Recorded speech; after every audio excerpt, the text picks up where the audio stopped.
جلیں گی علم و عمل کی شمع ہدایت النور کے ہی دم سے۔ شروع اللہ کے نام سے جو بہت مہربان نہایت رحم والا ہے۔ الطلاق مرتان فإمساك بمعروف أو تسريح بإحسان۔ اللہ رب العزت کے ارشاد گرامی ہے، اگر کسی نے اپنی بیوی کو طلاق دینا بھی ہو تو اس کا طریقہ یہ ہے کہ ایک طلاق یا دو طلاقیں دے اور اس کے بعد پھر اپنے پاس رکھے تو رکھ سکتا ہے، چھوڑ دینا چاہے تو چھوڑ سکتا ہے، لیکن یہ اپنے پاس رکھنا بھی اور چھوڑنا بھی بہتر طریقے سے ہوگا، شریعت کے مطابق ہوگا، شریعت کے خلاف نہیں ہونا چاہیے۔ جیسے کہ میں نے کل بتایا کہ طلاق دینا، میاں بیوی کے درمیان جداگی ہونا انتہائی قبیح فعل ہے۔ اسلام میں بہت مشکل سے اس کی اجازت دی گئی ہے۔ یہی تاکید ہے کہ حتی الامکان جڑے رہنے، نبھاتے رہنے، آپس میں مل کے رہنے کی تاکید ہے۔ البتہ جب یہ نوبت پیش آ جائے کہ بار بار صلح صفائی کے باوجود، بار بار ایک دوسرے کو سمجھانے کے باوجود، بہت ساری تدابیر اور کوشش کے باوجود پھر بھی اگر نہیں نبھا سکے اور پھر بھی زندگی میں نقصانات اور لڑائی جھگڑے بڑھتے جا رہے ہیں تو شریعت نے پھر اس کا حل طلاق کی صورت میں رکھا ہے۔ لیکن میں آپ کو پھر بتاؤں کہ علماء نے لکھا ہے کہ طلاق دینا ایک مجبوری کی صورت میں جائز ہے، بہت مجبوری کی صورت میں۔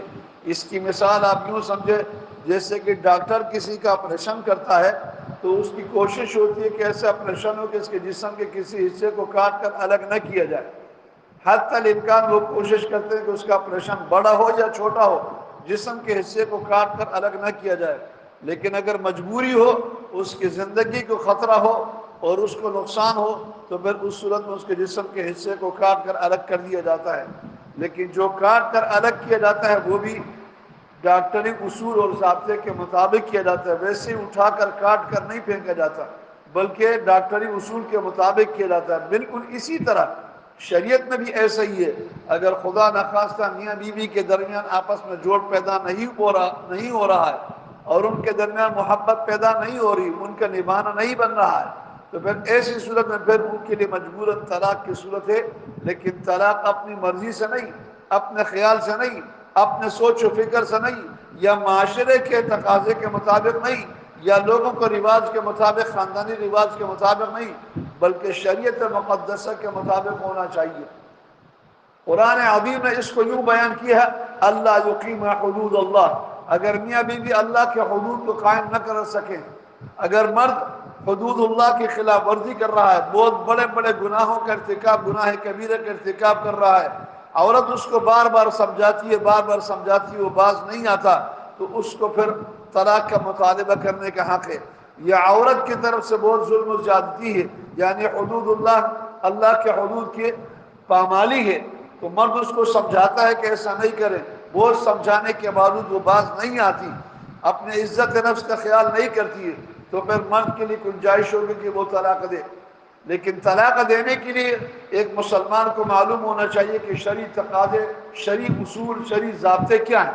ایک ضابطہ ان میں سے سب سے پہلے آپ کو یہ بتاتا ہوں کہ کوشش یہ ہو، اگر ایک آدمی اپنی بیوی کو اپنے سے جدا کرنا بھی چاہتا ہے، طلاق دینا بھی چاہتا ہے، تو صرف ایک طلاق دے اور پاکی کے ایام میں، پاکی کی حالت میں دے، اور پھر اس کے بعد اس کی مرضی ہے کہ عدت کے دوران رجوع کر لے یا اس کو بالکل یہ چھوڑ دے۔ عدت گزرنے کے بعد عورت خود بخود اس کے نکاح سے مکمل طور پر نکل جائے گی اور اس کے لیے دوسری جگہ پر نکاح کرنا درست ہو جائے گا۔ بس یہ ضروری ہے کہ بھئی کوشش یہ کی جائے کہ ایک ہی طلاق دی جائے اور پاکی کی حالت میں دی جائے۔ ناپاکی کی حالت میں طلاق دینے سے اپنے آپ کو بچانا۔ نبی کریم صلی اللہ علیہ وسلم کو ایک صحابی کے بارے میں اطلاع دی گئی کہ اس نے اپنی بیوی کو طلاق دی ہے اور ناپاکی کی حالت میں دی ہے، تو آپ صلی اللہ علیہ وسلم سخت غضبناک ہوئے، ناراض ہوئے اور فرمایا کہ بھئی اس کو بولو فوراً رجوع کر لے، اور رجوع کرنے کے بعد پاکی کے دن جب آ جائیں تو پھر اس کی مرضی ہے کہ بھئی طلاق دے یا اپنے پاس رکھے۔ یعنی شریعت نے طلاق کو مشروع کیا ہے، جائز سے رہا ہے، پاکی کی حالت میں۔ ناپاکی کی حالت میں بھی طلاق واقع ہوتی ہے، لیکن بہتر اور افضل سنت طریقہ نبی کریم صلی اللہ علیہ وسلم کا حکم یہ ہے کہ بھائی اگر آپ کو طلاق دینی بھی ہے تو آپ کوشش یہ کریں بھائی پاکی کے ایام میں۔ نمبر دو، دوسرا اصول اور ضابطہ اس سلسلے میں یہ ہے کہ بھائی کہ ایک یا دو سے زیادہ طلاقیں نہ دی جائیں۔ 3 طلاقیں دینے کی کوئی ضرورت نہیں ہے، بس کوشش یہ کی جائے کہ بھائی کہ 1 طلاق یا زیادہ سے زیادہ 2 طلاقیں دے کر اس کو چھوڑ دیا جائے، 3 طلاقیں نہ دی جائیں۔ حضور صلی اللہ علیہ وسلم کے بارے میں آتا ہے، محبوب بن العبید ایک صحابی رسول ہے، وہ فرماتے ہیں کہ نبی کریم صلی اللہ علیہ وسلم کو اطلاع دی کہ ایک آدمی نے اپنی بیوی کو 3 طلاقیں دی، تو آپ صلی اللہ علیہ وسلم اپنی نشست سے جہاں پر آپ بیٹھے ہوئے تھے وہیں پر آپ کھڑے ہوئے اور سخت ناراض ہوئے اور خطبہ ارشاد فرمایا کہ بھئی کہ میں تمہارے درمیان موجود ہوں اور پھر بھی تم لوگ قرآن و حدیث کے احکامات کے ساتھ کھیلتے ہو اور ان کو تم نے مذاق بنایا ہوا ہے۔ اگر کسی کو طلاق دینی ہے تو 1 طلاق دے دو، کیوں 3 طلاقیں دیتے ہو؟ تو پاس ایک صحابی بیٹھے ہوئے تھے، وہ کھڑے ہوئے، وہ کہنے لگے یا رسول اللہ اگر آپ اجازت دے تو اس آدمی کی میں گردن اڑا دوں جس سے 3 طلاقیں دی ہیں۔ تو حدیث میں اتنا ہی آتا ہے۔ اس حدیث سے 2 باتیں آپ کو بتانا چاہتا ہوں۔ ایک بات یہ بتانا چاہتا ہوں کہ حضور صلی اللہ علیہ وسلم کے غیظ و غضب، ناراضگی کی وجہ صرف یہ تھی کہ اس آدمی نے اس کو 3 طلاقیں ایک ساتھ یکبارگی دے دی تھی۔ طلاق دینا شرعاً مشروع ہے، طلاق دینا شرعاً جائز ہے، طلاق دینے سے طلاق واقع ہوتی، یہ غصے کی وجہ نہیں تھی۔ غصے کی وجہ نبی کریم صلی اللہ علیہ وسلم کی یہ تھی، ناراضگی اس بات پر آپ صلی اللہ علیہ وسلم نے فرمائی کہ بھئی کہ تم نے 3 طلاقیں ایک ساتھ کیوں دی؟ تم نے قرآن و حدیث کو کھیل کیوں بنایا ہے؟ جب قرآن نے تمہیں بتایا کہ 1 طلاق یا 2 طلاقیں دے دو اور اس کو چھوڑ دو، تمہاری جان چھوٹ جائے گی، تمہاری مصیبت ختم ہو جائے گی، پھر 3 طلاقیں دے کر تم نے قرآن کو کھیل کود کیوں بنایا؟ اس لیے سخت ناراضگی کا اظہار کی۔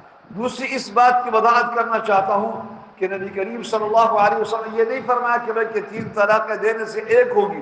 اگر 1 طلاق واقع ہوتی تو آپ صلی اللہ علیہ وسلم کبھی بھی سخت ناراضگی کا اظہار نہیں کرتے۔ 3 طلاق ایک بارگی دینے سے 3 واقع ہوتی، اس لیے حضور صلی اللہ علیہ وسلم سخت ناراض ہوئی۔ اگر 3 طلاقیں دینے سے 1 واقع ہو رہی ہوتی یا کم واقع ہو رہی ہوتی تو آپ صلی اللہ علیہ وسلم ناراضگی کا اظہار نہیں کرتے، اور وہ صحابی اتنا بڑا جملہ نہ کہتے کہ اگر آپ اجازت دیتے تو اس کی میں گردن اڑاتا ہوں۔ تو معلوم یہ ہوا کہ آپ صلی اللہ علیہ وسلم کی نظر میں 3 طلاقیں یکبارگی ایک ساتھ ایک مجلس میں دینے سے 3 واقع ہو جاتی ہیں، اس لیے آپ صلی اللہ علیہ وسلم نے سخت ناراضگی کا اظہار کیا۔ اس سلسلے میں اس مسئلے کی بڑی زبردست وضاحت ہے، آپ کو بتانا چاہتا ہوں، تمام مسلمانوں کو معلوم ہونا چاہیے کہ بھئی کہ بہت سارے لوگ 3 طلاقیں غصے میں دے کر، غضبناک حالت میں دے کر، تیش میں آ کر اپنے آپے سے باہر ہو کر 3 طلاقیں یکبارگی دے دیتے ہیں۔ چھوٹے چھوٹے بچے ہوتے ہیں، بچیاں ہوتی ہیں، اور پھر پچھتاوا ہوتا ہے، پھر دوسرے مذہب کا سہارا لے کر رجوع کر لیتے ہیں، دوسرے مفتیوں کے پاس جاتے ہیں، دوسرے علماء کے پاس جاتے ہیں مذہب کے، اور ان سے فتویٰ لے کر وہ کہتے ہیں کہ 3 ایک مجلس میں ایک ہی ہوتی ہے، تو لہذا وہ اس مسلک کو لے کر کرتے ہیں۔ حضرت یوسف بن جانی شہید رحمۃ اللہ نے فرمایا کہ ہمیشہ کی حرام کاری ہے، 1 گناہ نہیں، 2 گناہ نہیں، ہمیشہ کی حرام کاری ہے احناف کے نزدیک ایسے کرنا۔ جس نے 3 طلاقیں دے دی، اب حلالے کے سوا کوئی صورت نہیں ہے، چاہے وہ ایک ساتھ دی ہو چاہے وہ الگ الگ دی ہو۔ لہذا پھر 3 طلاقیں دینے کے بعد حلالے کے بغیر رجوع کے ہمارے ہاں کوئی صورت نہیں۔ اگر کوئی کرے گا بغیر حلالے کے کرے گا تو وہ حرام کاری کا ارتکاب، زنا کا ارتکاب کرنے والا ہو، اس لیے اس سے بچنا چاہیے۔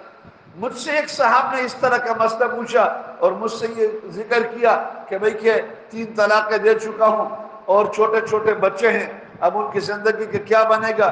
وہ تو سارے کے سارے بگڑ جائیں گے، تباہ برباد ہو جائیں گے، اس لیے میں نے مجبوراً دوسرے علماء سے فتویٰ لے کر میں اپنی بیوی کو گھر لے کر آیا۔ میں نے کہا اگر خدا نخواستہ آپ کا انتقال ہو جاتا تو پھر کیا ہو جاتا؟ پھر ان بچوں کو کون پالتا؟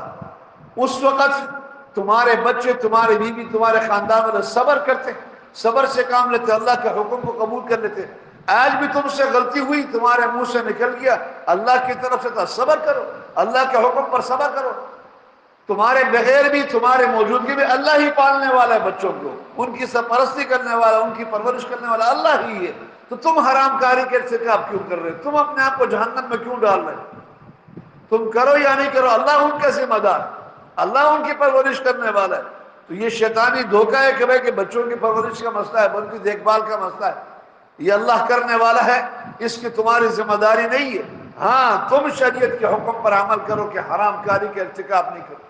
دوسرا یہ مسئلہ بھی بہت اہم ہے، ضروری ہے، بتانا چاہتا ہوں کہ بھئی کہ حدیث میں آتا ہے کہ طلاق اور نکاح اور رجعت یعنی رجوع کرنا، طلاق دینے کے بعد رجوع کرنا، ان تین چیزوں کے بارے میں ایک حدیث میں آپ صلی اللہ علیہ وسلم نے فرمایا کہ یہ ہنسی مذاق میں بھی ہو جاتی ہیں اور غصے میں بھی ہو جاتی ہیں۔ اگر ایک آدمی ہنسی مذاق میں کسی عورت سے نکاح کر لیتا ہے، ہنسی مذاق میں کسی کو کوئی اپنی بیوی کو طلاق دے دیتا ہے، ہنسی مذاق میں ایک آدمی اپنی مطلقہ بیوی سے رجوع کر لیتا ہے، تو فرمایا کہ ہنسی مذاق میں بھی ہو جاتا ہے، اور اگر غصے میں اگر کسی نے طلاق دے دی، کسی سے نکاح کر لیا تو یہ ہو جاتا ہے۔ تو بہت سارے لوگ یہ سمجھتے ہیں کہ بھئی غصے میں تھا اس وجہ سے ایسا ہو گیا، تو غصہ نہیں دیکھا جائے گا، بس جو غلطی آپ سے ہو گئی بس ہو گئی، طلاق واقع ہو گئی، اس کے علاوہ پر کوئی صورت نہیں۔ اسی طرح یہ بات بھی آپ کو بتاتا چلوں، نشے کی حالت میں، شراب کا نشہ ہو یا کوئی اور نشہ ہو، اگر کسی نے اپنی بیوی کو طلاق دے دی تو احناف کے نزدیک یہ طلاق واقع ہو جائے گی۔ ایک طلاق دے یا دو طلاقیں دے یا تین طلاقیں دے، اگر تین طلاقیں دیے تو بیوی کو اپنے پاس حلالے کے بغیر رکھنے کی کوئی صورت نہیں ہوگی۔ بہت سے لوگ یہ کہتے ہیں کہ میں نشے میں تھا، مجھے پتہ نہیں تھا کیا ہو رہا ہے، میری بیوی ہے یا کون ہے، میں نے پتہ نہیں کیا کہا، مجھے یاد نہیں ہے، بیوی کو پتہ ہوتا ہے کہ اس نے مجھے طلاق دی ہے۔ تو فرمایا کہ بھئی کہ نشے کی حالت میں بھی اگر ایک آدمی طلاق دے گا تو طلاق واقع ہو جائے گی۔ اس لیے اس کو مذاق نہیں بنانا چاہیے، کھیل کود نہیں بنانا چاہیے۔ بڑے بڑے گناہ انسان سے ہو جاتے ہیں، اللہ ان کو معاف کرے گا، لیکن یہ جو شریعت کے احکامات کو پامال کرنا ہے اور ان کو رون ڈالنا ہے، ان کو کوئی حیثیت کوئی مرتبہ نہیں دینا، یہ بڑا خطرناک ہے، یہ شریعت سے انحراف ہے، یہ شریعت سے روگردانی ہے، اس سے بچنا چاہیے۔ اللہ عمل کی توفیق عطا فرمائے۔